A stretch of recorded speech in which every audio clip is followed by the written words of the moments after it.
ఆఖరి వరకు మనం మార్చి చదువు. యెహోషువ 2వ అధ్యాయము 17వ వచనం నుండి ఆఖరి వచనం వరకు మనం మార్చి గట్టిగా బిగ్గరగా ప్రార్థనాపూర్వకంగా అర్థాన్ని గ్రహిస్తూ చదువుతాం. ఆమె ఇల్లు పట్టణపు ప్రాకారం మీద నుండెను. ఆమె ప్రాకారం మీద నివసించున్నది కనుక త్రాడు వేసి కిటికీ ద్వారా వారిని నింపెను. ఆ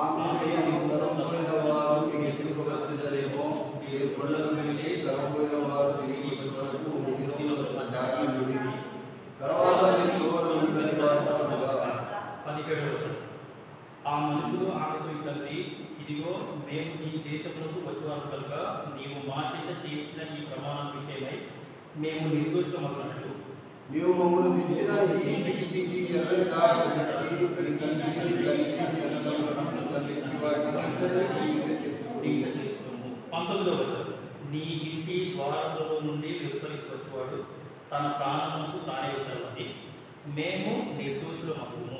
అంటే నీ ఇంటనున్న ఎవరికే కానీ ఏ అపాయములను తగిలిన ఎడల దానికి మేమే ఉత్తరవము.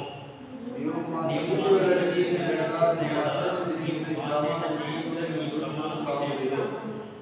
దోషులము కామంటే.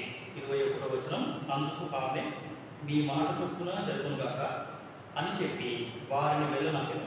వారు వెళ్ళిన తరువాత ఆమె ఆ తొగరు దారులను కిటికీకి కట్టెను.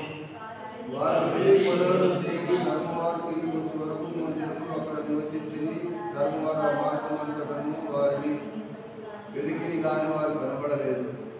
23వ వచనం, ఆ ఇద్దరు మనుషులు తిరిగి గుడ్డల నుండి దిగి నది దాటి నూరు కుమారుడైన యెహోవా యొద్దకు వచ్చి తమకు సంభవించినదంతయు అతనితో వివరించి చెప్పిరి. మరియు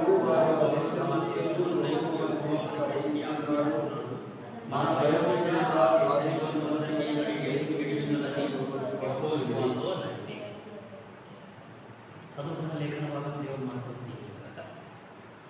సో ఈ యెహోషువ పుస్తకం అనేది ఇట్స్ బుక్ ఆఫ్ విక్టరీ అని మనం చెప్పినాం. సో బుక్ ఆఫ్ విక్టరీ, ఆత్మీయ జీవితంలో ఎట్లా విజయవంతులు అవ్వాలి అనే సంగతి తెలుసుకోవాలి అంటే ఈ యెహోషువ పుస్తకం చదివితే మనకు అర్థమవుతుంది.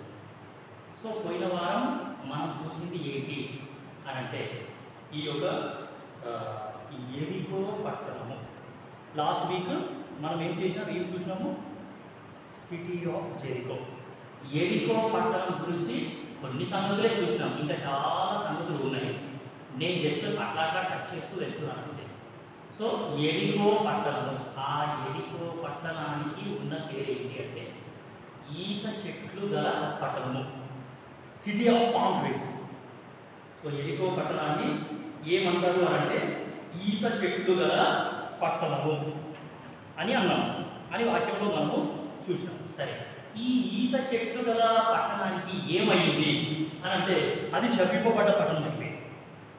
లాస్ట్కి చూసేసరికి అది శపింపబడ్డ పట్టణంగా అయిపోయింది. ఎందుకు శపింపబడ్డ పట్టణంగా అయిపోయింది అంటే ద్వితీయోపదేశ కాండము 9వ అధ్యాయం మొదటి నుండి కొన్ని వచనాలు చదివితే మనకు అర్థమవుతుంది. ద్వితీయోపదేశ కాండము 9వ అధ్యాయము మొదటి నుండి కొన్ని వచనాలు నేను చదువుతున్నాను. పోయిన వారం మనం చూసింది ఏంటి అంటే city of palm tree became cursed city. So ఖర్జూర చెట్ల యొక్క పట్టణము శపింపబడ్డ పట్టణంగా మారిపోయింది. ఇప్పుడు చూడండి, ద్వితీయోపదేశ కాండము 9వ అధ్యాయం మొదటి వచనం, ఇశ్రాయేలు వినుము, నీకంటే గొప్ప బలం గల జనములను ఆకాశమంటూ ప్రాకారములు గల గొప్ప పట్టణములను స్వాధీనపరచుకుంటకై నేడు నీకు యోర్దానును తరబోతున్నావు. ఆ ప్రజలు గొప్పవారు 1, ఉన్నత దేవులు 2, వారు నీవు ఎరిగిన అనాకీయుల వంశస్థులు. అనాకీయుల ఎదుట ఎవరు నిలవగలరు అను మాట నీకు వింటిది కదా. 3వ వచనం, ద్వితీయోపదేశ కాండము 9వ అధ్యాయం 3వ వచనం, కాబట్టి నీ దేవుడైన యెహోవా తానే దహించు అగ్నివలే నీ ముందర దాటిపోతున్నాడని నేడు నీవు తెలుసుకొను. ఆయన వారిని నశింపజేసి నీ ఎదుట వారిని కూలద్రోయును. యెహోవా నీతో చెప్పినట్లు నీవు వారిని వెలగొట్టి వేగమే వారిని నశింపజేసెదవు. 4 నీ దేవుడైన యెహోవా నీ ఎదుట నుండి వారిని కూలివేసిన తరువాత నేను ఈ దేశమును స్వాధీనపరచుకున్నట్లుగా యెహోవా నా నీతిని బట్టి నిన్ను ప్రవేశపెట్టినని అనుకొనవద్దు. తర్వాత వచనం, తర్వాత లైన్ చాలా ప్రాముఖ్యం. ఈ జనముల చెడుతనమును బట్టియే, ఈ జనముల చెడుతనమును బట్టియే, వాళ్ళ చెడుతనాన్ని బట్టి దేవుడు ఏం చేసినాడంటే వాళ్ళని సంహరించేసినాడు. మొత్తం ఆ కానాను దేశంలో ఉన్న ప్రజలందరి యొక్క చెడుతనాన్ని బట్టి దేవుడు వాళ్ళందరినీ సంహరించేసినాడు. ఆ చెడుతనమును బట్టి యెహోవా నీ ఎదుట నుండి వారిని వెళ్ళగొట్టుచున్నాడు. 5వ వచనం, నీవు వారి దేశములకు వచ్చి దాని స్వాధీనపరుచుకున్నకు నీ నీతి అయినను నీ హృదయ యథార్థత అయినను హేతువు కావు. ఈ జనముల చెడుతనమును బట్టియే యెహోవా నీ పితరులైన అబ్రహాము, ఇస్సాకు, యాకోబులతో ప్రమాణం చేసిన మాటను స్థాపించుటకై నీ దేవుడైన యెహోవా వారిని నీ ఎదుట నుండి వెళ్ళగొట్టుచున్నాడు. సో ఆ జనముల యొక్క చెడుతనాన్ని బట్టి దేవుడు ఏం చేసినాడంటే ఆ ప్రజలందరినీ వెళ్ళగొట్టేసినాడంట. పూర్తిగా భూమి మీద ఉండకుండా చేసేసినాడు. తర్వాత వచనం చూడండి, మీరు లోపడనులని వారు కనుక ఈ మంచి దేశంలో స్వాధీనపరుచుకున్నట్టు నీ దేవుడైన యెహోవా నీ నీతిని బట్టి నీకు ఇయ్యడని నీవు తెలిసికొనవలెను. కాబట్టి ఇంత దౌర్భాగ్యంగా ఈ యొక్క ప్రజలు ఏమి అంటే చాలా భయంకరంగా ఉండి చూపించారు. ఇంకా మీకు అర్థమేంటని చెప్పాలంటే లేవియా కాండము 21వ అధ్యాయం కనుక మనం చదివితే మనకి ఇంకా మంచిగా లేవియా కాండము 20వ అధ్యాయము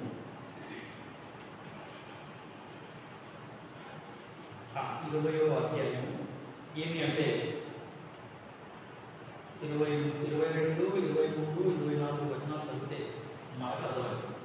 ఆ 20వ అధ్యాయం లేవియా కాండము 20వ అధ్యాయము 10వ వచనం నుండి దాని తర్వాత 21వ వచనం వరకు చదివితే ఆ ప్రజలు ఎంత భయంకరమైన చుట్టనం చేసినారో, ఎంత భయంకరమైన విచారుగా జీవించినారో, అసలు వారి వరుస అనేది ఏమీ లేకుండా ఇష్టమొచ్చినట్టు తిరుగుతారు. అవన్నీ చదివితే మనకు అర్థమవుతుంది. సో కాబట్టి ఆ జనముల చెడుతనమును బట్టి దేవుడు వాళ్ళను ఏం చేసినాడు అంటే పూర్తిగా లేకుండా చేసినాడు, పూర్తిగా వెళ్ళగొట్టేసినాడు అంటే వాళ్ళని.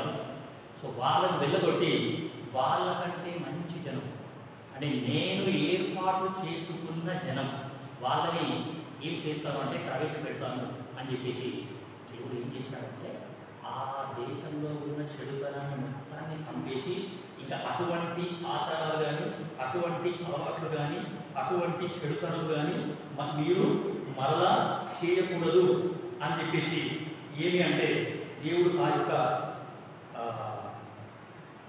పఠనాన్ని పూర్తిగా నాశనం చేశాడు. చూడండి 23వ వచనం, లేవియా కాండము 20వ అధ్యాయము 23వ వచనం, నేను మీ ఎదుట నుండి వెళ్ళగొట్టుచున్న జనముల ఆచారములను బట్టి నడుచుకున్నప్పుడు వారు అట్టి క్రియలన్నీ చేసి కనుక నేను వారి యందు అసహ్యపడితిని.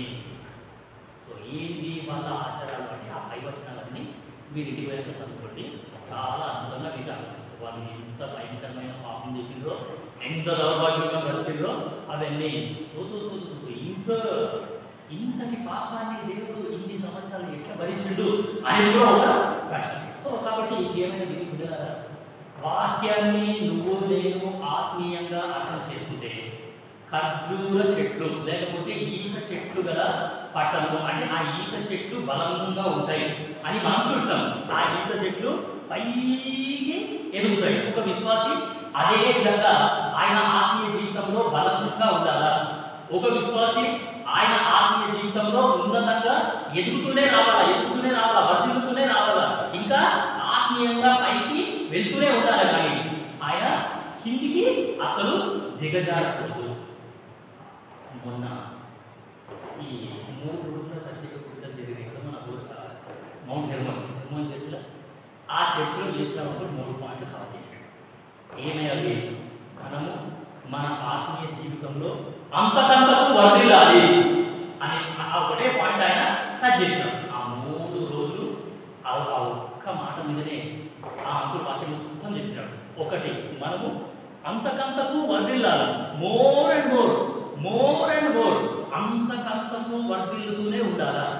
ఏ విషయాలలో అంతకంతకు మనం వర్ధిల్లాలి అని అంటే, ఒకటి విశ్వాస విషయంలో అంతకంతకు మనము వర్ధిల్లాలి. So we should abound more and more in faith. మొదటి దశలోని రాష్ట్రాలక 4వ అధ్యాయం 1వ వచనం అంకుల్ తీసుకుపెట్టిన వాక్యం, దేవుడి వాక్యంలో ఉన్న మాట ఏంటి అంటే, విశ్వాస విషయంలో మనం అందరితో కూడా అంతకంతకు వర్ధిల్లాలా. నా యొక్క విశ్వాస జీవితంలో నేను ముందుకు కొనసాగుతూనే ఉండాలి, కానీ వెనకడుగు అనేది మాత్రం అసలు వేయొద్దు. విన్నారండి మీ వాక్యం? నేను విన్నాను. సాంగరెడ్డి నుంచి వీటికి వచ్చి వాక్యం విడిపోయాను. మా చర్చలు చాలా మంది వచ్చారు. ఎప్పటి మంది ముందు బండి కట్టుకొని వచ్చినారు. సో కాబట్టి విశ్వాస జీవితంలో అంతకంతకు, నా లోపల ఉన్న విశ్వాసం అనేది అంతకంతకు వర్ధిల్లుతూనే ఉండాలా. ఇంకా నేను ఎదుగుతూనే ఉండాలా. ఒక ఈత చెట్టు లేకపోతే ఖర్జూర చెట్టు ఏ విధంగా అయితే పైకి ఎదుగుతుందో అట్లా నేను కూడా ఆత్మీయంగా ఎదుగుతూ రావాలి. ఒకటి, విశ్వాస విషయంలో మనం అంతకంతకు అభివృద్ధి చెందాలి అనే సంగతి మన స్పెషల్ మీటింగ్లో మనం చూద్దాం. రెండోది ఏంటంటే, ప్రేమలో అంతకంతకు అభివృద్ధి చెందాలి. అది కూడా తెస్సలోనికైలకు రాసిన పత్రికలో ఉన్న విశ్వాసుల గురించి అక్కడ రాయబడి ఉన్నది. మీ యొక్క ప్రేమ ఇతర పట్టణంలో కూడా తెలిసిపోయిందంట. ఆ తెస్సలోనికయ పట్టణంలో ఉన్న సంఘస్థుల యొక్క ఆ విశ్వాసుల యొక్క ప్రేమ అనేది ఆ ఇతర పట్టణాలకు కూడా తెలిసిపోయిందంట. వీళ్ళు చాలా మర్యాదస్తులు, వీళ్ళు చాలా ప్రేమ గల విశ్వాసులు, వాళ్ళ ప్రేమ అనేది అనుదినము అభివృద్ధి చెందుతూనే ఉంటుంది. అంతకంతకు అభివృద్ధి చెందాలి. దినాలు గడుస్తూ ఉన్న కొద్దీ నా లోపల విశ్వాసం అనేది అంతకంతకు అభివృద్ధి చెందాలా. దాని తర్వాత దినాలు గడుస్తూ ఉన్న కొద్దీ నా లోపల ప్రేమ అనేది అంతకంతకు అభివృద్ధి చెందాలి. దేవుని పట్ల ప్రేమ, దేవుని మందిరం పట్ల ప్రేమ, దేవుని వాక్యం పట్ల ప్రేమ, దేవుని ప్రజల పట్ల నీకు నాకు ప్రేమ అనేది ఏమవ్వాలి అంటే అంతకంతకు ఎదుగుతూనే ఉండాలి, అంతకంతకు వర్ధిల్లుతూనే ఉండాలి.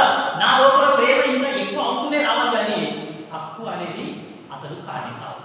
ఒకవేళ నా లోపల దేవుని మందిరం పట్ల ఉన్న మక్కువ తక్కువైపోతుంది అని అంటే ఇంకా మరి ఈ యొక్క ఎరికో పట్టణానికి ఏ గతి అయితే పట్టిందో ఇక మనం కూడా గతే. ఖర్జూర చెట్లు అంటే అసలు ఏది కూడా తక్కువ లేని దేశం అది. అటువంటి ప్రాంతం శపింపబడ్డ ప్రాంతంగా మారిపోయింది అంటే ఎంత నీచమైన స్థితికి ఆ యొక్క పట్టణం అనేది దిగజారిందో మనకు అర్థం. ఈరోజు విశ్వాసుల యొక్క ఆత్మీయ జీవితం కూడా గడనే ఉన్నది. సో దేవుని పట్ల అసలు భయభక్తులు అనేది లేదు. ఈ సెల్ ఫోన్ వచ్చినప్పటి ఆ దేవుని పట్ల భయం అనేది పాపం చేస్తాము అనే ఆ భయం కూడా లేకుండా పోయింది. అన్నీ చెప్పుకోలేదు చూస్తున్నారు. వాళ్ళు చెప్పుకోలే ఏం చూస్తున్నారో ఆమె లేదు. చూస్తూనే ఉన్నారు. ఆ ఏమి నడుస్తూనే ఉంటుంది, ఏమి నడుస్తూనే ఉంటుంది. సో కాబట్టి ప్రియమైన దేవుడి బిడ్డలారా, మనము ఏ విధంగా మరి నా ఆత్మీయ జీవితంలో నేను ఏ విధంగా ఉన్నాను అనే సంగతి నేను అర్థం చేసుకోవాలా. ఆ యొక్క ఎరికో పట్టణం ఏ విధంగా అయితే పడిపోయిందో, ఏ విధంగా అయితే శపింపబడ్డదో, నేను కూడా అదే విధంగా శపింపబడుతున్నానా అనే సంగతి మనం అందరము జ్ఞాపకం చేసుకుంటే చాలా ఆనందంగా ఉంటుంది. నా హృదయాన్ని నేను పరిశీలించుకున్నప్పుడు ఆత్మీయంగా నేను ఎదుగుతున్నానా, దిగజారుతున్నాను. సో కాబట్టి విశ్వాసుల యొక్క ఆత్మీయ జీవిత అంటే స్పిరిచువల్ సీరియస్నెస్ అనేది ఈ రోజులలో ఎవరికి కూడా లేదు అనేది మనం సంఘాలలో చూస్తున్నాము. ఏది ఏమైనా దేవుడు మాత్రం చాలా నమ్మదగిన వాడు. యేసుక్రీస్తు ప్రభుల వారు ఆయన ఎంత ప్రేమగల దేవుడు అంటే ఇప్పటికీ కూడా ఆయన మన పట్ల ఇంకా దీర్ఘశాంతం వహిస్తూనే ఉన్నాడు అనే సంగతి మనం గుర్తుపెట్టుకుంటే మనకు చాలా అద్భుతంగా అది. సో కాబట్టి ఆ యొక్క ఎరికో పట్టణము అంటే శపింపబడ్డ పట్టణము. సో నా ఆత్మీయ జీవితంలో నేను ఎట్లా ఉన్నాను? మరి విశ్వాసంలో అంతకంతకు అభివృద్ధి చెందుతున్నానా, లేకపోతే ప్రేమలో అంతకంతకు నేను అభివృద్ధి చెందుతున్నానా లేదా? దాని తర్వాత దేవునితో కలిసి నడుచుట, walk worthy of the Lord. దేవునితో నడుచుట, దేవునితో నేను నడుస్తున్నానా లేదా అనే సంగతి మనము గుర్తు చేసుకున్నాం. సో కాబట్టి ఈరోజు ఏం చూస్తాము అంటే, ఇక్కడ మనం చదువుకున్న లేఖన భాగంలో యెహోషువ 2వ అధ్యాయము 15వ వచనం నుండి లాస్ట్ వచనం వరకు మనం చదివినాము. ఇక్కడ చాలా విషయాలు ఉన్నాయి. ఈ యొక్క చాలా విషయాలలో మనం ఏం చేస్తామంటే కొన్ని విషయాలు ఒక్కొక్క మాట మనం అట్లా టచ్ చేస్తూ వెళ్తున్నాము. సో ఈరోజు ఏం చేస్తామంటే యోర్దాను నది గురించి కొన్ని మాటలు మనం చూడడానికి ప్రయత్నిస్తాం. సో యోర్దాను నది గురించి కొన్ని మాటలు మనం చూడడానికి ప్రయత్నం చేస్తాం. సో యోర్దాను నది దేనికి సాదృశ్యం? ఆత్మీయంగా యోర్దాను నది అనేది ఏమి చూపిస్తుంది అని అంటే, మనము చూడు 2 రాజులు 5వ అధ్యాయం 10, 11, 12, 13, 14 మనలో ఇవాళ తెలిసిన భాగం. అది 2 రాజులు 5వ అధ్యాయము 10 నుండి 14 వరకు. అక్కడ ఒక కుష్ఠరోగి ఉన్నాడు. ఆయన యాక్చువల్లీ చాలా పెద్ద రాజు. 2 రాజులు 5వ అధ్యాయము 10వ వచనం. ఎలీషా, నీవు యోర్దాను నదికి పోయి 7 మార్లు స్నానం చేయు, నీ ఒళ్ళు మరలా బాగై నీవు శుద్ధుడవద్దువని అతనితో చెప్పుటకు ఒక దూతను పంపాడు. సో నయమాను యాక్చువల్లీ ఆయన చాలా స్ట్రాంగ్ కింగ్. ఆయన చాలా బలాఢ్యుడు, ఎన్నో రాజ్యాలు జయించినాడు. అయినా సరే ఆయన ఏముందంట? కుష్ఠరోగాన్ని బట్టి ఆయన దగ్గరికి ఎవ్వరు కూడా వెళ్ళట్లేదు. అయ్యో రాజుగారు చాలా గొప్ప విజయం సాధించినారు, మీరు కంగ్రాచులేషన్స్ అని చేయిస్తామంటే ఆయన చేయి ఏమున్నది? కుష్ఠరోగం. ఆయన దగ్గరికి ఎవరు కూడా వెళ్ళడానికి ఇష్టపడట్లేదు, ఎక్కడో దూరం ఉన్నాడు. సో అటువంటి అతని దగ్గరికి ఏమంటే ఒక చిన్న పిల్ల వచ్చి చెప్పిందనమాట. ఆ యొక్క యజమానురాలికి, ఆ పిల్ల యొక్క యజమానురాలికి చెప్పింది, అమ్మ ఎలీషా అని ఒక దాసుడు ఉన్నాడు, ఆయన ఏం చెప్తే అది జరుగుతుంది, మన సామాన్ ఆయన దగ్గరికి వెళ్దామని చెప్పండి అంటే. అప్పుడు ఎలీషా ఏం చెప్తాడంటే, నువ్వు పోయి యోర్దాను నది ఉంది కదా, ఆ యోర్దాను నదిలో 7 times మునగాలి. చూడండి 11. అందుకు నయమాను కోపము తెచ్చుకొని తిరిగిపోయి ఇట్లా. నేను ఈరోజు విశ్వాసంలో ఇట్లనే ఉంది. సేవకుడు చెప్పిన మాట అసలు నచ్చలేదు, కోపము. అర్థమవుతుందండి? ఈరోజు విశ్వాసులు ఇట్లనే ఉంది. సేవకులు చెప్పిన మాట అసలు నచ్చట్లేదు, బోధకులు చెప్పిన మాట నచ్చట్లేదు, బోధకులు కూడా నచ్చట్లేదు. సో కోపము తెచ్చుకొని, కోపం, రోషం, ఆవేశం, పౌరుషం, నువ్వెంత అంటే నువ్వెంత, నేనెంత అంటే నేనెంతో చూపిస్తాను చూడు. సో కాబట్టి నయమానుకి కోపం వచ్చిందంట. కోపం వచ్చిందంటే నేను ఇట్లా చేస్తాడేమో అని అనుకున్నాను. చూడు 11. అందుకు నయమాను కోపం తెచ్చుకొని తిరిగిపోయి ఏమైందంట? సేవకుడు చెప్పిన మాట నచ్చక వెళ్ళిపోయాడు. సంఘంలో నుంచి వెళ్ళిపోయినారు. విశ్వాసులు చాలా మంది అక్కడనే ఉన్నారు. సేవకుడు గద్దిస్తే నచ్చట్లేదు, సేవకుడు వాక్యం చెప్తే నచ్చట్లేదు, సేవకుడు పాట పాడితే కూడా నచ్చట్లేదు. గా పాట ఎందుకు తీసినావు, మాకు నచ్చిన పాటది, గౌతమి పాట పాడితే మేము నాకు వెళ్ళిపోతాం. ఇక్కడ ఆయన వెళ్ళిపోయినాడు. తిరిగిపోయి ఇట్లానేమో అతడు నా యొద్దకు వచ్చి నిలిచి తన దేవుడైన యెహోవా నామమును బట్టి తన చెయ్యి రోగంగా ఉన్న స్థలం మీద ఆడించి కుష్ఠరోగము మానుకునని నేను అనుకుంటుంది. నేను ఇట్లా అనుకున్నా, నేను అనుకున్నట్టు సేవకుడు చేయట్లేదు, నేను అనుకున్నట్టు సంఘంలో జరగట్లేదు, నా మాట ఎవరు కూడా వినట్లేదు, నేను ఎందుకు వెళ్ళాలి? అర్థమవుతున్నాడు దేవుడు అంటే నేను చెప్పిందే నడవాలన్నమాట. ఎక్కడైనా సరే నేను ఇట్లా అనుకున్నాను, నేను అనుకున్నది ఈ స్థలంలో జరగట్లేదు, నేను ఎందుకు ఉండాలి ఇక్కడ? నేను అనుకోండి 12 దమస్కు నదులైన అబానాయిను ఫర్పారును ఇశ్రాయేలు దేశంలోని నదులన్నిటికంటే శ్రేష్టమైనవి కావా, వాటిలో స్నానం చేసి శుద్ధి నొందలేనా అని అనుకొని రౌద్రుడై తిరిగి రౌద్రం. ఆయనకు కోపం వచ్చిందంట. ఒకటి, ఈరోజు సంఘంలో విశ్వాసులకి కోపం ఉంది, రోషం ఉంది, ఆవేశం ఉంది. దాని తర్వాత ఇక్కడ రౌద్రం వచ్చిందంట ఆయనకి, వెళ్ళిపోయింది. సో లోకంలో మాట్లాడారు కదా, తన కోపమే తనకు శత్రువు. ఆ శత్రువు అంటే సైతాన్, ఎవరు కాదు. శత్రువు అంటే ఎవరు? సైతాన్. తన కోపమే తనకు శత్రువు.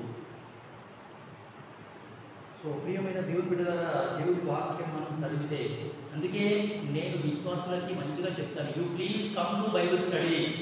బైబిల్ స్టడీకి రండి. దేవుడు చాలా విషయాలు మనకు నేర్పిస్తాడు. చాలా విషయాలు మనం బైబిల్ స్టడీలోనే నేర్చుకుంటాం.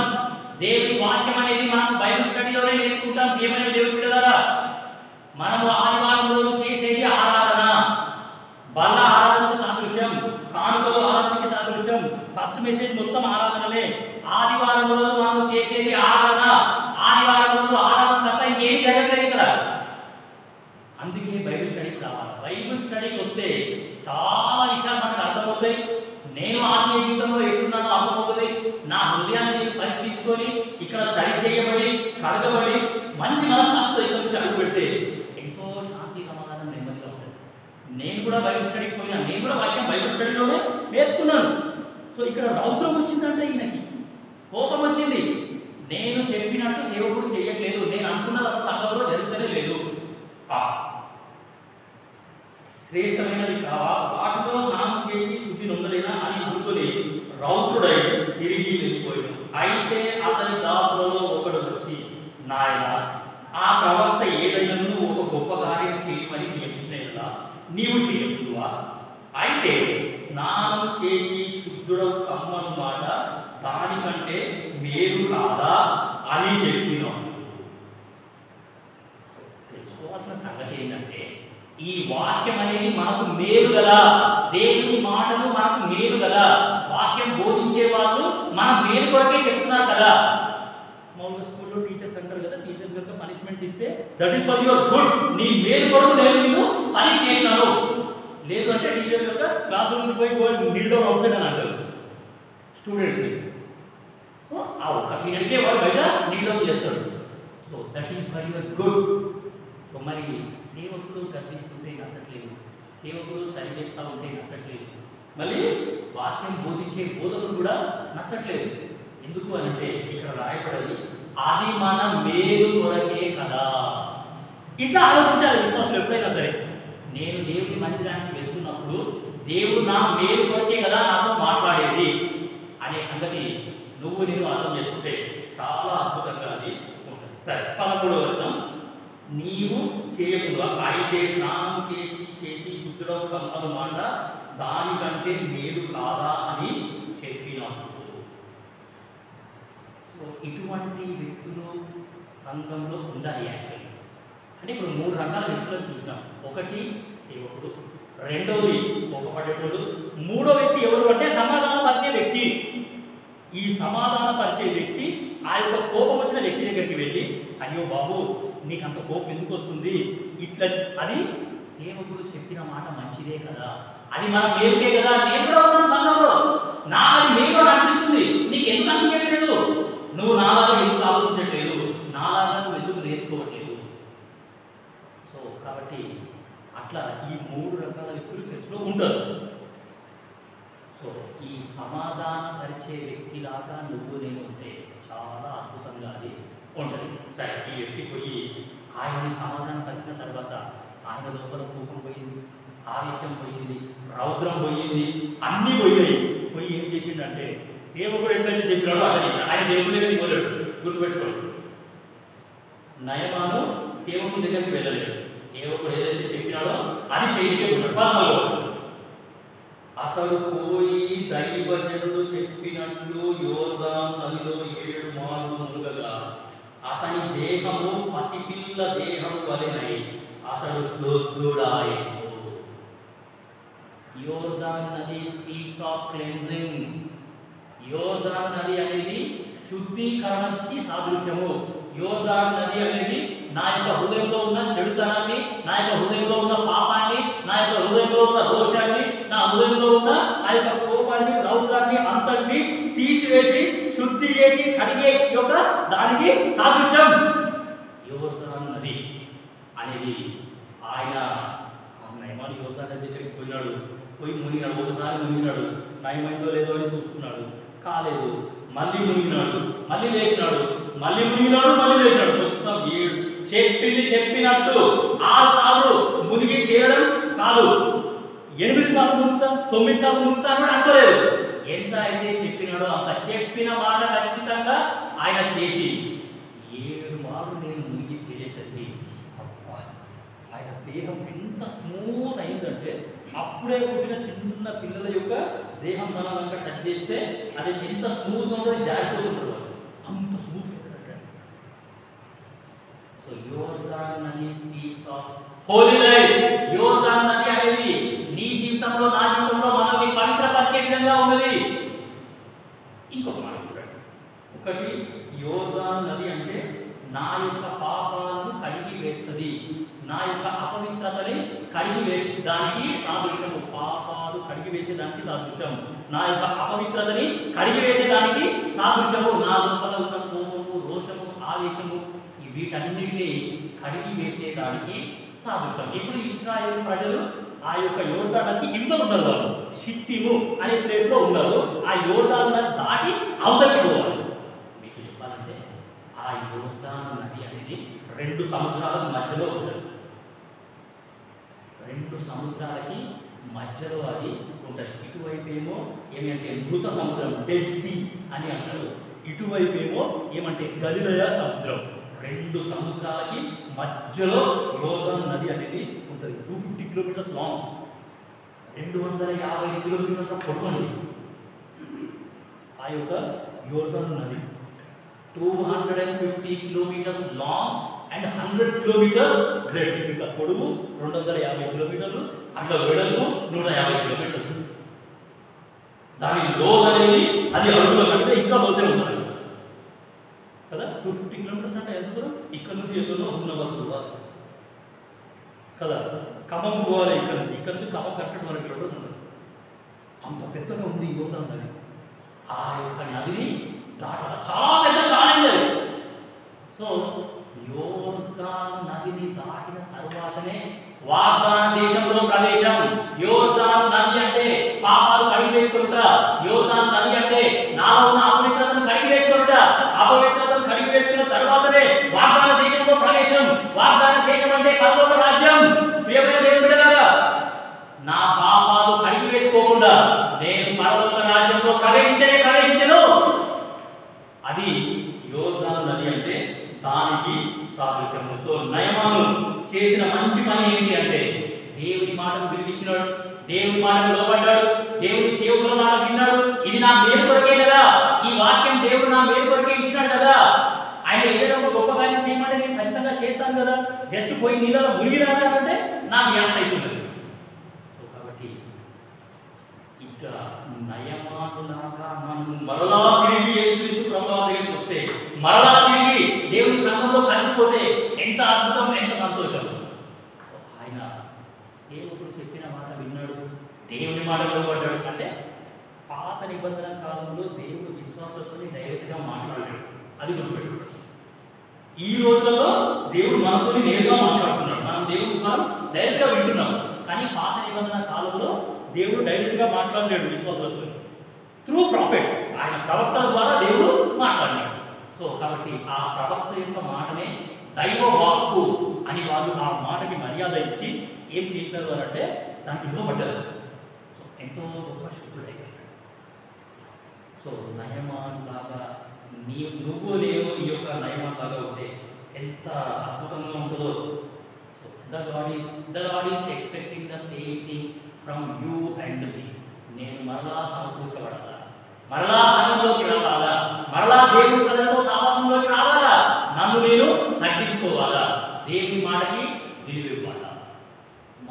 సువార్త 1వ అధ్యాయము 5వ వచనం. యోర్దాను నది అంటే ఏంటో చూడండి. మార్కు సువార్త 1వ అధ్యాయము 5వ వచనం. మీకు వాక్యం అర్థం అవుతుందని నేను నమ్ముతున్నాను. అంతటా యూదయ దేశస్థులందరూ యెరూషలేము వారందరూ బయలుదేరి అతని యొద్దకు వచ్చి తమ పాపములను ఒప్పుకొనుచు ఇది బాప్తిసములో అతని చేత బాప్తిసము పొందుచుండిరి.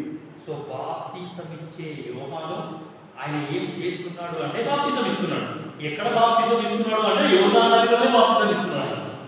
ఎక్కడో కాదు, యోర్దాను నదిలోనే ఈ యొక్క బాప్తిసం ఇచ్చే యోహాను బాప్తిసం ఇస్తుంటే యూదయ దేశస్థులందరూ యెరూషలేము వారందరూ బయలుదేరి అతని యొద్దకు వచ్చి తమ పాపములను ఒప్పుకొనుచు. సో యోర్దాను నది అనంటే క్లీనింగ్, నా యొక్క పాపాలని నేను కడిగి వేసుకొనుట, నా యొక్క అపవిత్రతని నేను కడిగి వేసుకొనుట. ఈ రోజులలో అపవిత్రత అనేది నాకు తెలియకుండానే నా లోపలికి వచ్చేస్తుంది. అది నా సెల్ ఫోన్ ద్వారా వస్తుందా, లేకపోతే నా ల్యాప్టాప్ ద్వారా వస్తుందా, లేకపోతే ఆఫీస్లో అన్నిలో మధ్యలో నేను వెళ్తున్నాను వాళ్ళ ద్వారా వస్తుందా, వాళ్ళ క్రియలు నేను నేర్చుకుంటున్నానా, వాళ్ళనే నేను అనుసరించి నడుచుకుంటున్నానా, నాకు తెలియట్లేదు. సో అపవిత్రత అనేది లోపలికి వచ్చినప్పుడు వెంటనే కడిగేసుకోవాలా. యోర్దాను నది యొక్క అనుభవంలోకి నువ్వు నేను రావాలా. యోర్దాను నది దగ్గరికి వచ్చేసి నా యొక్క అపవిత్రతని నేను కడిగేసుకోవాలా, నేను శుద్ధిని కావాలా అనే సంగతి నువ్వు నేను జ్ఞాపకం. రెండు దేశాల వాళ్ళు, దేశం అంటే దేశం యూదయ దేశము అండ్ యెరూషలేము వాళ్ళందరూ వాళ్ళు బయలుదేరారంట, వదిలిపెట్టేసినారు. బయలుదేరి యోర్దాను నది దగ్గరికి వచ్చి తమ పాపములను ఒప్పుకొనుచు అతని చేత ఒప్పుకొనుచు యోర్దాను నదిలో అతని చేత బాప్తిస్మం పొందుచుండిరి. సో కాబట్టి యోర్దాను నది దేనికి సాదృశ్యము అనంటే మన అపవిత్రతని మనము క్లీన్ చేసుకోవాలా, శుద్ధి చేసుకోవాలి అనే దానికి ఈ యొక్క యోర్దాను నది అనేది సాదృశ్యంగా మనకు ఉన్నది. ఇంకా కొన్ని వచనాలు చదవండి. మత్తయి సువార్త 3వ అధ్యాయము 5వ వచనం. మత్తయి సువార్త 3వ అధ్యాయము 5వ వచనం. మత్తయి సువార్త 3వ అధ్యాయము 5వ వచనము. ఆ సమయమున యెరూషలేము వారు యూదయ వారందరూ యోర్దాను నది ప్రాంతంలో వారందరూ అతని యొద్దకు వచ్చి తమ పాపములు ఒప్పుకొనుచు యోర్దాను నదిలో అతని చేత బాప్తిస్మం పొందుచుండేది. ఇక్కడ ఇంకొక రకమైన ప్రజలు వచ్చేసినారు. యోర్దాను సముద్ర తీరమున ఎవరైతే ఉన్నారో వాళ్ళందరూ కూడా బాప్తిసం ఇచ్చే యోహాను దగ్గరికి వచ్చినారంటండి. తమ పాపములను ఒప్పుకొనుచు. సో యోర్దాను నది ఏం చేస్తుంది అనంటే నా యొక్క అపవిత్రతని కడిగి వేస్తుంది. నా పాపాలు నేను ఒప్పుకోవాలి అంటే కూడా ఏమి అంటే చాలా ధైర్యం ఉండాలి. ఒక వ్యక్తి పాపాలు ఒప్పుకుంటున్నాడు అనంటే ఆ వ్యక్తి లోపల గర్వం అనేది ఉండదు. ఆయన తగ్గింపు స్వభావానికి వస్తున్నాడు అని అర్థం. ఏదో సీక్రెట్గా పోయి పాపాలు ఒప్పేసుకొని మళ్ళీ ఇక్కడికి వచ్చి అదే పాప జీవితం జీవిస్తాము అని అంటే నీకు యోర్దాను అంటే ఏదో అర్థం అవ్వట్లేదు. యోర్దాను నది యొక్క అనుభవం అంటే ఏదో నీకు అర్థం అవ్వట్లేదు అని చెప్పాలి. సో కాబట్టి ఈ యొక్క అసలు 250 కిలోమీటర్స్ లాంగ్, 250 కిలోమీటర్ల పొడుగు ఉన్నది, 150 కిలోమీటర్ల వెడల్పు ఉన్నది. దాన్ని ఎట్లా దాటాలి, దాన్ని దాటనీకే ఎన్ని రోజులు పడుతుంది. మళ్ళీ దాని తర్వాత ఏమి అంటే 15 అడుగుల లోతు ఉన్నది. మనం 6 అడుగులే ఉన్నది, 15 అడుగులు అంటే మనకంటే డబల్. సో కాబట్టి చాలా పెద్ద ఛాలెంజ్. సో చెప్పి తెలుసుకున్న సంగతి ఏంటి అని అంటే యోర్దాను నది అంటే పాపవిత్రత. ఈ యొక్క యెహోషువ కాలంలో ఇశ్రాయేలు ప్రజలు లాస్ట్ వరకు వచ్చినారు. అంటే ఇక యోర్దాను నది దాటితే వాగ్దాన భూమి, వాగ్దాన దేశంలో వాళ్ళు ప్రవేశిస్తారు. సో మనకు వాగ్దాన దేశం మన పరలోక రాజ్యం. ఇప్పుడు మనం కూడా లాస్ట్ స్టేజ్లో ఉన్నాం. మనం కూడా లాస్ట్ స్టేజ్కి వచ్చేసినాం. అంత్య దినాలలో మనము ఉన్నాం. సో అసలు ప్రపంచంలో ఏం జరుగుతుందో మీరు మరి తెలుస్తుందో తెలుస్తారో కానీ అందరి దృష్టి కూడా ఇప్పుడు ఇజ్రాయెల్ దేశం మీదనే ఉంది. అందరూ ఇజ్రాయెల్ దేశంలో ఏం జరుగుతుంది అని ఎప్పటికప్పుడు వాళ్ళు తెలుసుకుంటున్నారు.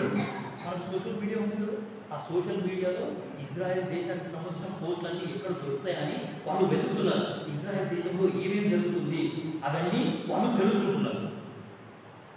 మూడో మందిర నిర్మాణం ఎప్పుడు జరుగుతుంది, అది ఎట్లా జరుగుతుంది అని ప్రజలందరూ ఎంతో ఆశతోని ఆతృతతోని తెలుసుకుంటారు. అక్కడ ఉన్న తెలుగు వాళ్ళు కూడా వాళ్ళు ఏం చేస్తున్నారు అని అంటే ఆ ఇజ్రాయెల్ దేశంలో జరుగుతున్న అప్డేట్స్ అన్ని విడవిడగా ఇచ్చేస్తున్నారు. సో కాబట్టి దేవుని గ్రంథంలో ఉన్న ప్రవచన వాక్యములన్నీ కూడా నెరవేర్చబడుతున్నాయి. అంత్య దశలోకి వచ్చేసినాం. వాగ్దాన భూమికి చాలా దగ్గరలో ఉన్నాం. యేసుక్రీస్తు ప్రభువారు మనం వాగ్దానం చేసిన ఆ యొక్క పరలోక రాజ్యానికి మనం చాలా దగ్గరలో ఉన్నాం. నెక్స్ట్ యోర్దాన్ని దాటడం అంటే, యోర్దాన్ని దాటితే నా అపవిత్రతను నేను క్లీన్ చేసుకుంటే, నా పాపాలను నేను కడిగేసుకుంటే వెంటనే అక్కడికి వెళ్ళిపోతాను. సో కాబట్టి ఈ యొక్క కడుగుదల అనేది చాలా ప్రాముఖ్యం.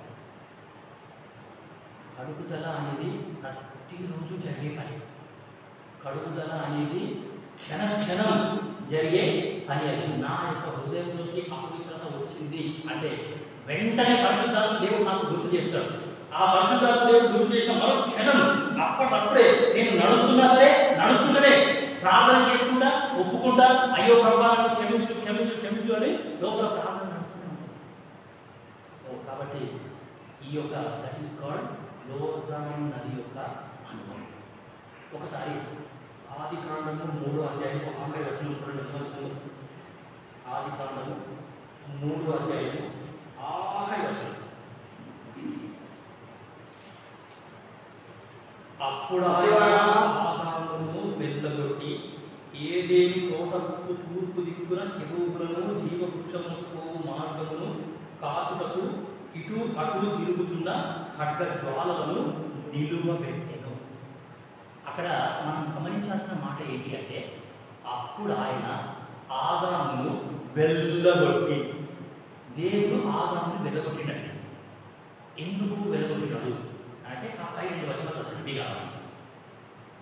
పై 2 వచనాలు చదివితే మనకు చాలా స్పష్టంగా మనకు అర్థమవుతుంది. 22వ వచనం నేను చదువుతున్నాను. అప్పుడు దేవుడైన యెహోవా ఇదిగో మంచి చెడ్డలను తెలుపునట్లు ఆదాము మనలో ఒకటి వంటి వాడాయను.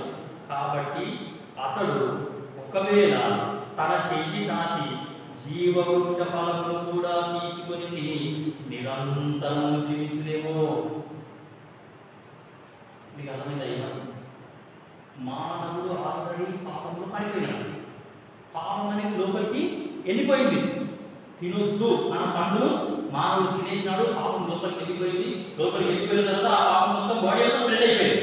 నా నరాలలో పాపం ఏముంది, నా యొక్క రక్త కణాలలో పాపం ఏముంది, red blood cells, white blood cells, దాని తర్వాత నా బ్లడ్, నా యొక్క నరాలు, nerves, respiratory system, digestive system అన్నిలో పాపమే ఉంటుంది. సో మంచి చెడ్డలు తెలుసుకోవడానికి ఆదాము మనవంటి వాడు అయిపోయినప్పుడు ఒకవేళ చెయ్యి చాపి జీవవృక్ష ఫలం కూడా తింటాడేమో. లోపల పాపాన్ని అట్లనే పెట్టుకొని నిత్యజీవం. అలా లోపల పాపాన్ని అట్లనే పెట్టుకొని నిత్యజీవం అంటే ఆ జీవవృక్ష ఫలాన్ని కూడా ఆదాము కనుక తినేసిందంటే లోపల పాపం పోతూనే ఉంటుంది. అక్కడ అందుకే దేవుడు ఆదాము వెళ్ళగొట్టాడు. పాప క్షమాపణ లేకుండా నిత్యజీవం అనేది లేదు. నేను ఒక చోట ఇదే వాక్యం చెప్పాను. ఒక యవనస్తుడికి నచ్చలేదంటే ఆయన వెళ్ళిపోయాడు. దేవుడు అంత కఠినంగా ఎందుకున్నాడు, ఎందుకు ఆదామును వెళ్ళగొట్టినాడు? దేవుడికి స్తోత్రం. ఆ వ్యక్తి నాకు ఈ పడచల బస్ స్టాండ్ మీద కలిసినప్పుడు ఆ బస్సులో కలిసినప్పుడు నేను వాడిని చెప్పినాడు. నీకు డౌట్ వచ్చినప్పుడు ఆ రోజు నేను వాక్యం చెప్పినప్పుడే వీడికి అయిపోయి నాకు కలిసి చెప్తే ఆ రోజే అయిపోతుండే. ఎంత మిస్ అయినావు? 2 నెలలు ఆయన పంపించే కాదు. వెళ్ళిపోయాడు. ఇంత కఠినుడా ఈ దేవుడు అని. ఒరే నాయనా, నువ్వు తెలుసుకోవాల్సిన సంగతి ఏంటంటే పాప క్షమాపణ లేకుండా నిత్యజీవం లేదు. పాప క్షమాపణ పొందుకున్న వాళ్ళకే నిత్యజీవం. లోపల పాపాన్ని అక్కడే పెట్టుకొని నిత్యజీవమా? అందుకే దేవుడు ఆదాము వెళ్ళగొట్టాడు. ఇంకా ఆదాము పెద్దోడు అయిపోయాడు. ఎంత హై రేంజ్ పాపం చేస్తాడంటే దేవుని కూడా లెక్క చేయడుగా. మానవుడు దేవుని కూడా లెక్క చేయకుండా ఎట్లయినా సరే కోసం అట్లా అమ్మో. అందుకే ఆ లాస్ట్ వచనం చదివి ఇప్పుడు చదవండి. 3వ అధ్యాయము ఆఖరి వచనం ఆది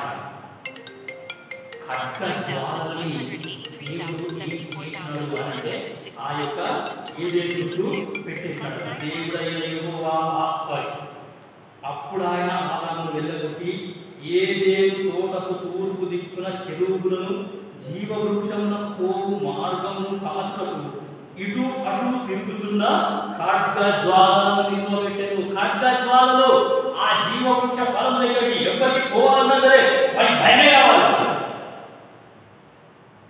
జీవవృక్ష ఫలం తింటే మనం నిత్యము జీవించేస్తాం.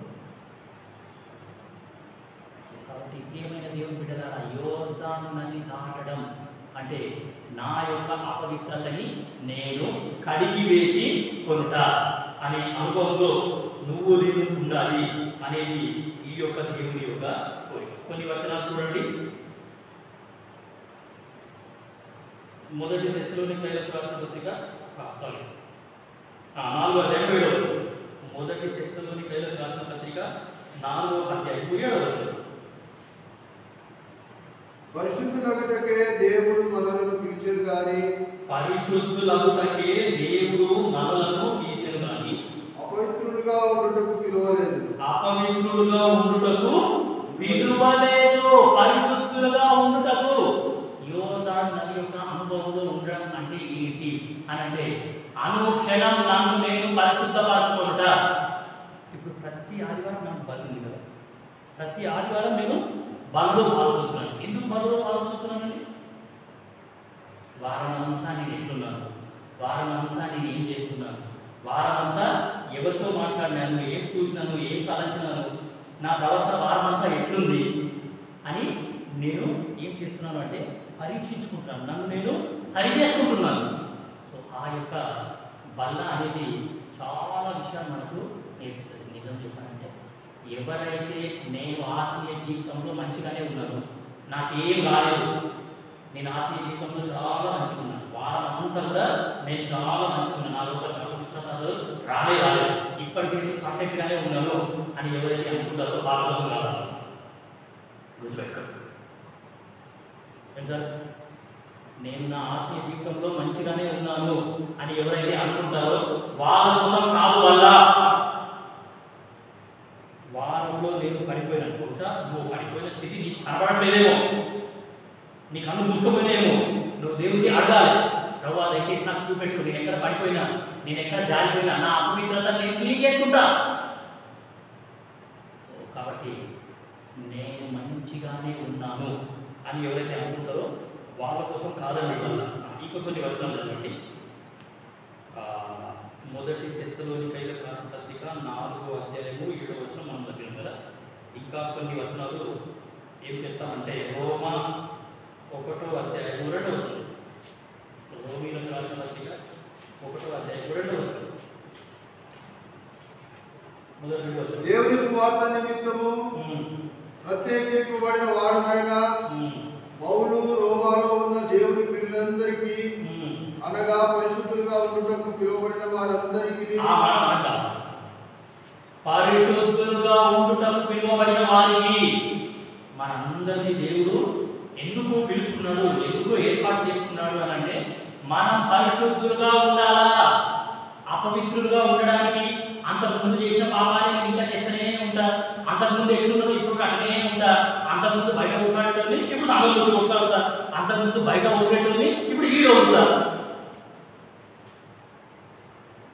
యేసుక్రీస్తు ప్రభుల వారి గురించి మంచి ప్రవచన వచనం ఏముందంటే అతడు అరవడు, అతడు కేకలు వేయడు, వీధిలో అతని అరుపులు వినపడవు అని ఇద్దరిని వెలుగు.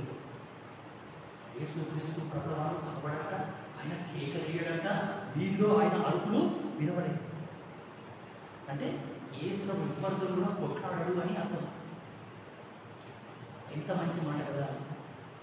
సో కాబట్టి పవిత్రులుగా ఉండుటకు పిలువబడినము మనమందరము అనే సంగతి నువ్వు నేను జ్ఞాపకం చేసుకుంటే చాలా అర్థంగా అది ఉంటుంది. హెబ్రీలకు రాసిన పత్రిక 10వ అధ్యాయం 11వ వచనం చూడండి. హెబ్రీలకు రాసిన పత్రిక 10వ అధ్యాయము 11వ వచనం నుండి చదవండి. మరియు ప్రతి యాజకుడు దినదినము సేవ చేయొచ్చు పాపములను ఎన్నటికి తీసివేయలేని ఆ బలులనే మాటికి మాటికి అర్పించుచూ ఉండును. ఈయనైతే పాపముల నిమిత్తమై సదాకాలము నిలుచు ఒక బలిని అర్పించి అప్పటి నుండి తన శత్రువును తన పాదములకు పాదపీఠంగా చేయబడు వరకు కనిపెట్టుచు దేవుని కుడిపార్శ్వమున ఆసీనుడాయను. ఒక అర్పణ చేత ఈయన పరిశుద్ధపరచబడు వారిని సదాకాలమునకు సంపూర్ణులుగా చేసి ఉన్నాడు. ఒక్క అర్పణ చేత ఈయన పరిశుద్ధపరచబడు వారిని సదాకాలమునకు సంపూర్ణులుగా చేసి ఉన్నాడు. యేసుక్రీస్తు ప్రభుల వారు ఎందుకు ఆయన అర్పింపబడ్డాడు అంటే మనం పవిత్రం చేయడానికి.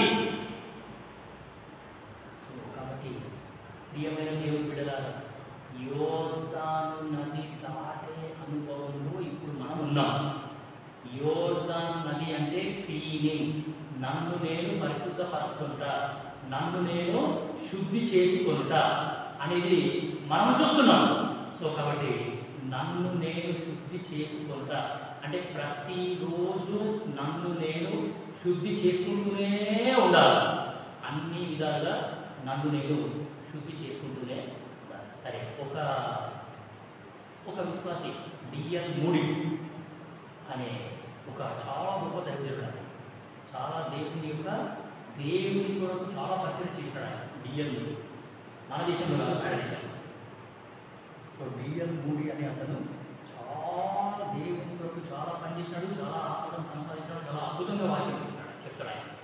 సో ఆ డిఎన్ మూడి దగ్గరికి కొద్దిమంది అన్యులు వచ్చి ఇట్లా చెప్పినారట.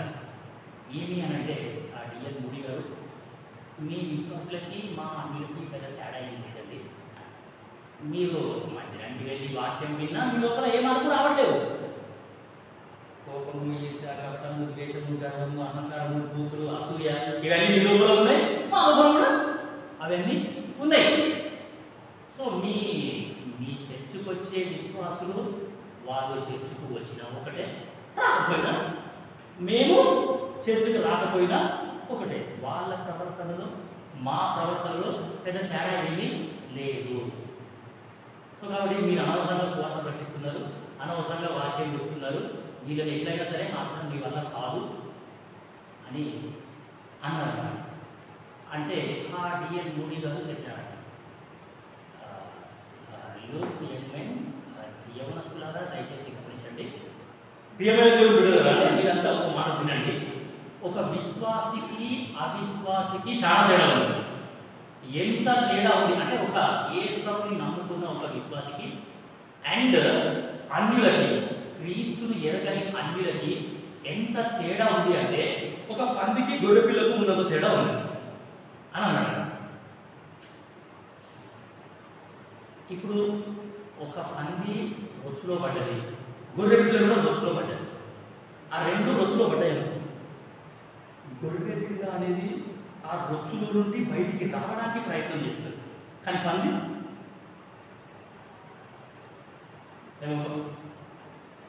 మీరంతా బంధుగా నేను వాక్యం చెప్పే విశ్వాసం లేదు, గొర్రె పిల్లలు వాళ్ళు ఆ గుంతల నుండి బయటికి రావడానికి ట్రై చేస్తున్నారు, కానీ మీరు అనలేకపోతున్నారు. ఆ యొక్క మాలిన్యమే మీకు కావాలా, ఆ యొక్క పాపమే మీకు కావాలా, ఆ యొక్క అపవిత్రతనే మీకు కావాలా, ఇక మీరు అందరే ఉంటారు. అందులో నుండి బయటికి రావడం మీకు ఇష్టమే లేదు. నేను ఎవరికైతే వాక్యం చెప్తున్నారో వాళ్ళందరూ కూడా ఆ యొక్క అపవిత్రతలోనికి బయటికి రావడానికి వాళ్ళు కనీసం ట్రై చేస్తున్నారు, కనీసం ప్రయత్నిస్తున్నారు వాళ్ళు. సో ప్రియమైన దేవుని బిడ్డలారా, యోర్దాను నది చేసే పని కూడా అదే. ఈ లోకంలో ఉన్న అపవిత్రత నుండి, ఈ లోకంలో ఉన్న ఆ యొక్క జాగ్రత్త నుండి, లేకపోతే అపవిత్రత నుండి, ఈ లోకంలో ఉన్న కల్మషం నుండి మనందరినీ బయటకు తీసుకొని పోతుంది. అది యోర్దాను నదిలో ఉన్న అనుభవం అనే సంగతి నువ్వు నేను తెలుసుకుంటే చాలా అద్భుతంగా ఉంటుంది.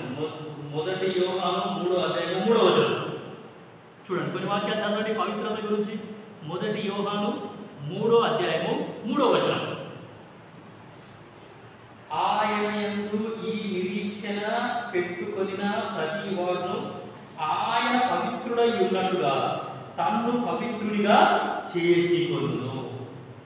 సో ఆయన ఏ విధంగా అయితే పవిత్రుడుగా ఉన్నాడో నేను కూడా అదే విధంగా పవిత్రునిగా ఉంటాను. So we're trying to be holy. మనము పవిత్రులుగా ఉండడానికి ఇప్పుడు ట్రై చేస్తున్నాం. ఎందుకంటే మై గాడ్ ఈజ్ హోలీ.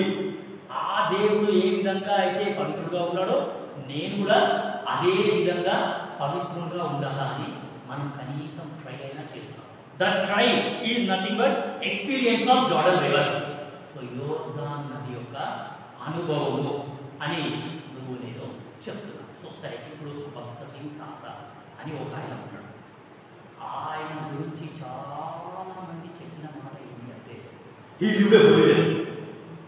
ఆయన చాలా పవిత్రతని కాపాడుతున్నాడు, చాలా పవిత్రంగా జీవించాడు. ఆయన ఆల్మోస్ట్ యేసు క్రీస్తు ప్రభుల వారు ఎంత పవిత్రంగా ఉన్నాడో ఈయన కూడా ఆ రేంజ్కి అంతే తగ్గట్టుగా ఆయన పవిత్రతని ఆయన ఏమి అంటే కాపాడుతున్నాడు, చాలా పవిత్రంగా జీవించాడు ఆయన. సో కాబట్టి ప్రియమైన దేవుడు బిడ్డలారా, మరి ఆయన మనకు వాక్యం నేర్పించాడు. ఇప్పుడు నా పవిత్రతకి ఏమైంది? నేను ఎందుకు పవిత్రుడుగా ఉండలేకపోతున్నాను?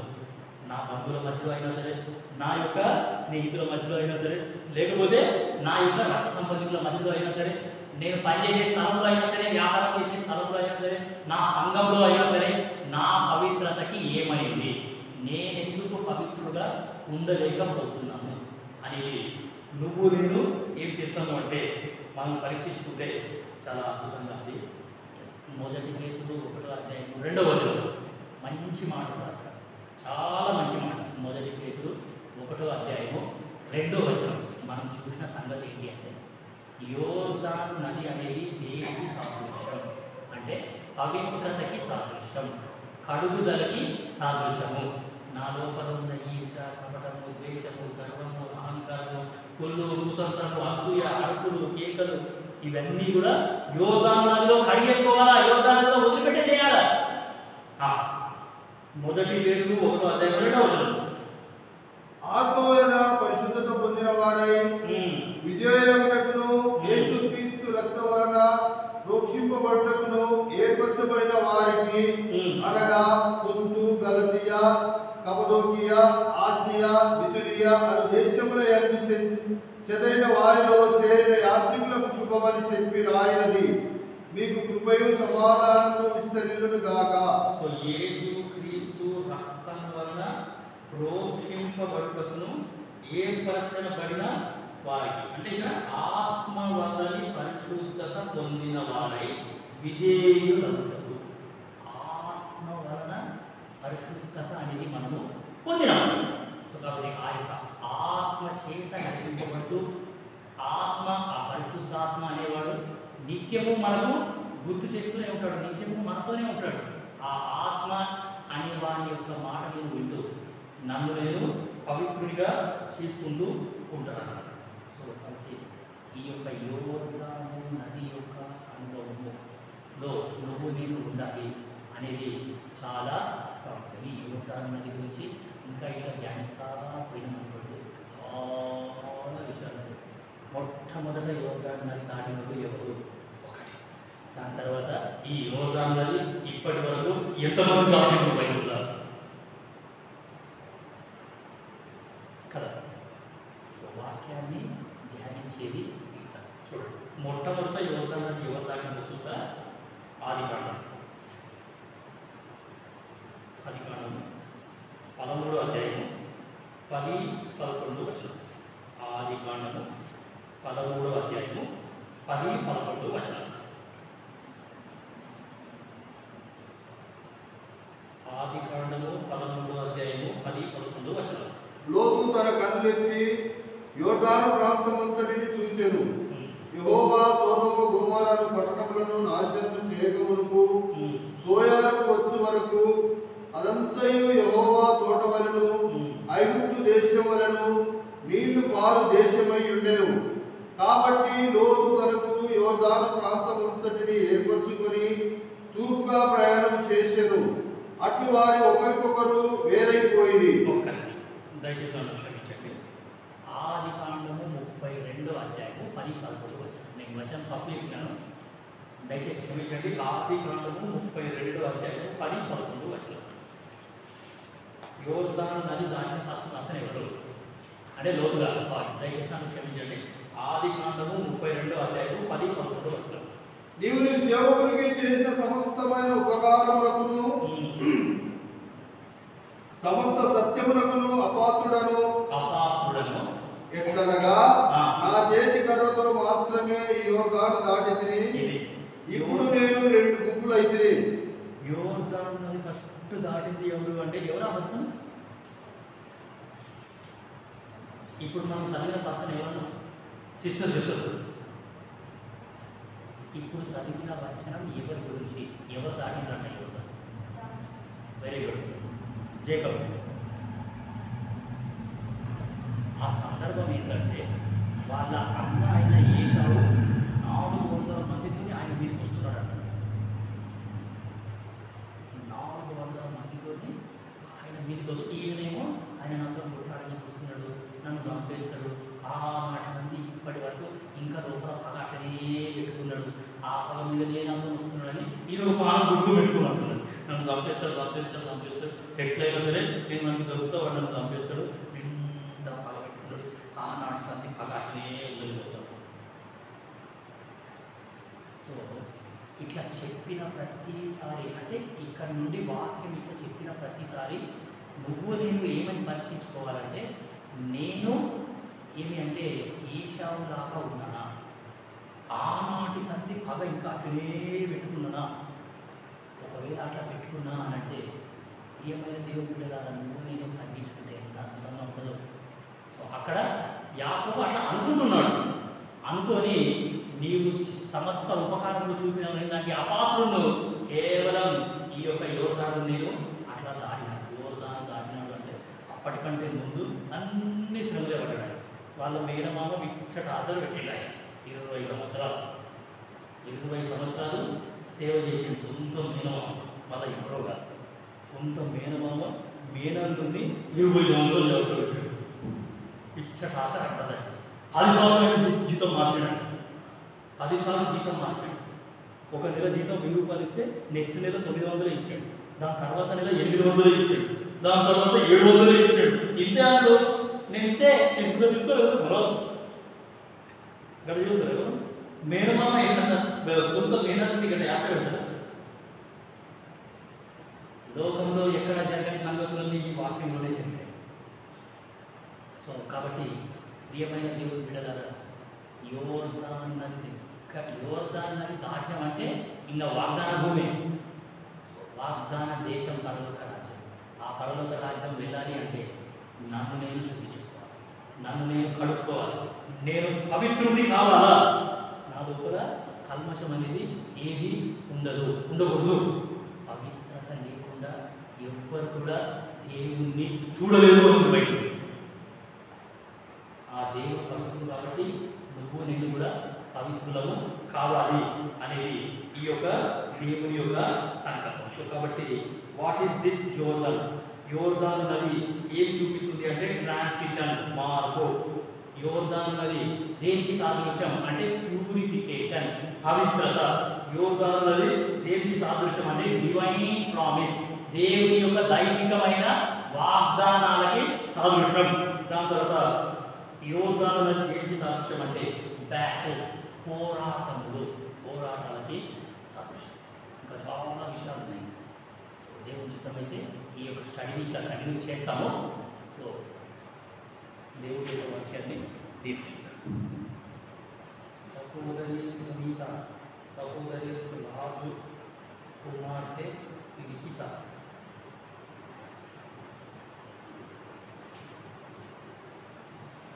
లిఖితకు వివాహమై కుమార్తెను కన్నది. ఈ పాపకు 21 డేస్ తొట్ల కావదు.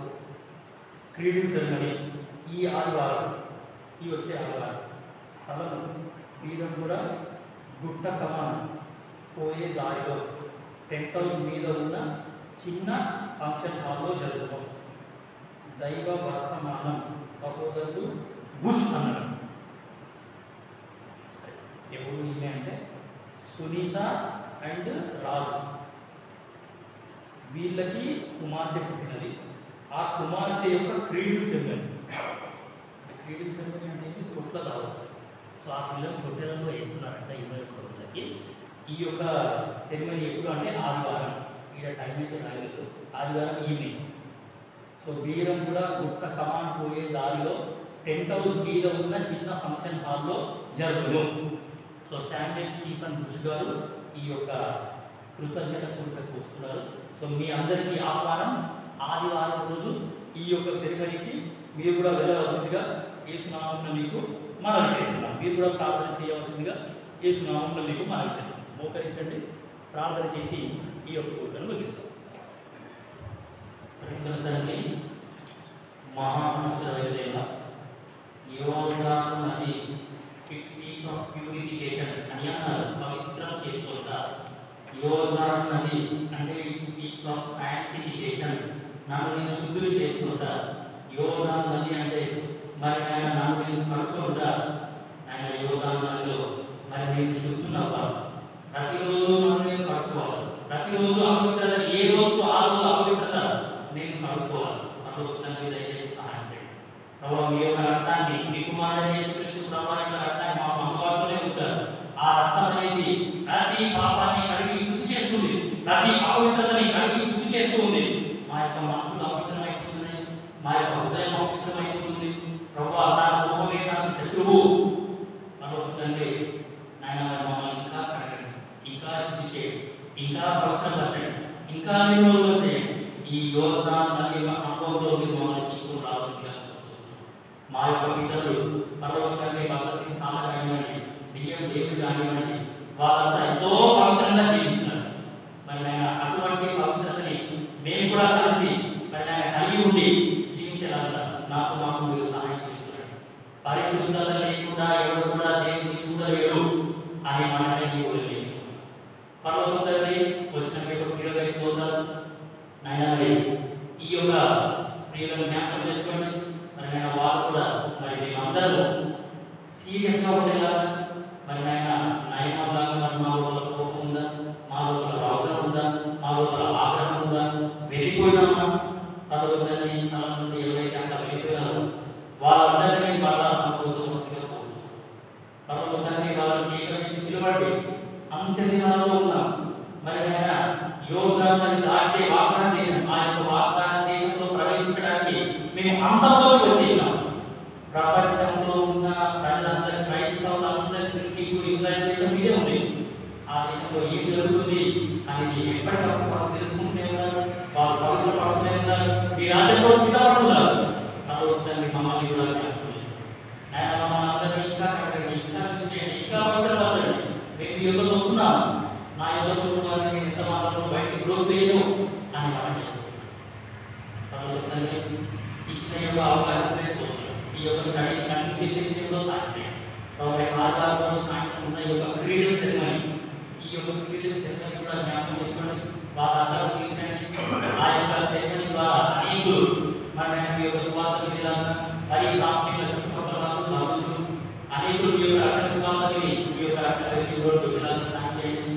మీ దాసులు కూడా జ్ఞాపకం చేయండి. విషయ ప్రజల్లో ఆయన ఆరోగ్యంతో ప్రార్థన చేసిన సంఘ పెద్దలను బట్టి, బాధ్యతల సహోదరులను బట్టి, ఆ ప్రతి ఆదివారం ప్రభుత్వంలో విశ్వాసాలు పట్టిస్తున్నారు. ఈ యొక్క పట్టణాన్ని ఎవరైతే కోల్పోయారో వాళ్ళు కూడా మళ్ళా నౌకరులాగా సహాయం చేయవలసిందిగా చేసిన వీళ్ళకి చూపిస్తూ వాక్యాన్ని మర్చిపోకుండా, సాధారణ యొక్క వాక్యాన్ని ఎదుర్కోకుండా సహాయం చేయవలసిందిగా కోరుతూ యేసుక్రీస్తు ప్రభువు వారి నామమున స్తుతించి ప్రార్థించి అడిపెడుతున్నాం తండ్రి. దేవుని ప్రేమ, యేసుక్రీస్తు ప్రభువు యొక్క కృప, పరిశుద్ధాత్మ యొక్క సహవాసం ఇప్పుడు